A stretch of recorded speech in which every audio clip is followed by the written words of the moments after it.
صحابہ کرام اور اہل بیت اطہار کی غلامی میں جینے اور انہی کی غلامی میں مرنے کی توفیق عطا فرمائے۔ سامعین محترم، پچھلے دنوں آپ نے بھی سنا، ہم نے بھی سنا، تمہیں سفیان مل جائے۔ اب یہ جو ہے معاذ اللہ ثم معاذ اللہ، یہ رویہ جو ہے اور یہ انداز جو ہے اور یہ الفاظ جو ہیں، یہ سراسر روافظ کے ہیں، یہ اہل سنت و جماعت کے ہرگز نہیں ہیں۔ اللہ رب العالمین فرماتا ہے یوم لا یخزی اللہ النبی والذین آمنوا معہ، قیامت والے دن اللہ تعالیٰ نبی اور نبی کے ساتھ ایمان لانے والوں کو اللہ رسوا نہیں کرے گا۔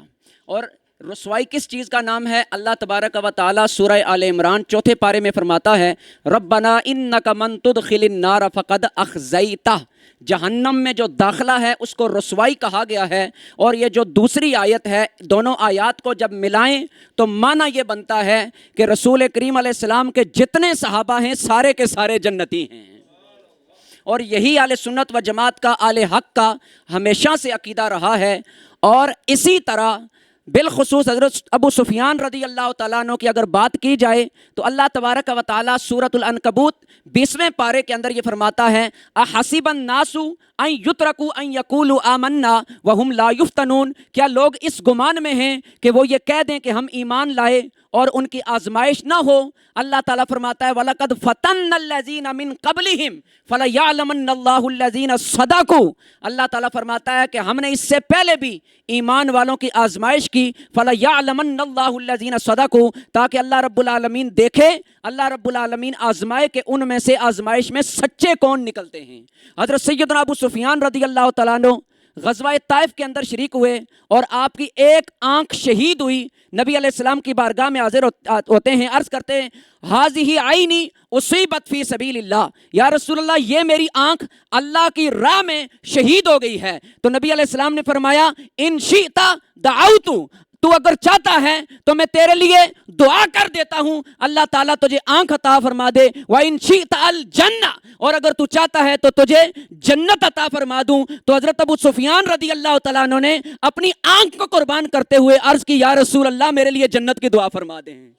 تو نبی علیہ السلام کے اس عظیم صحابی نے اس آزمائش پر پورا اترتے ہوئے اللہ کی راہ میں اپنی آنکھ کو قربان کر دیا۔ اللہ نے کیا فرمایا؟ فَلَيَعْلَمَنَّ اللَّهُ الَّذِينَ صَدَقُوا، جو اپنے وعدے کو سچ کر دکھاتے ہیں ان کے بارے میں اللہ نے دوسری جگہ فرمایا اب وہ ملعون بولیں اور کہیں تمہیں سفیان مل جائے۔ اللہ تعالیٰ نے 11ویں پارے سورہ توبہ کے اندر یہ فرمایا ہے یا ایھا الذین آمنوا اتقوا اللہ وکونوا مع الصادقین، اے ایمان والو اللہ سے ڈرو اور صادقین کے ساتھ ہو جاؤ۔ اور یہ آیت بتا رہی ہے اور یہ حدیث بتا رہی ہے کہ حضرت ابو سفیان بھی صادقین میں ہیں۔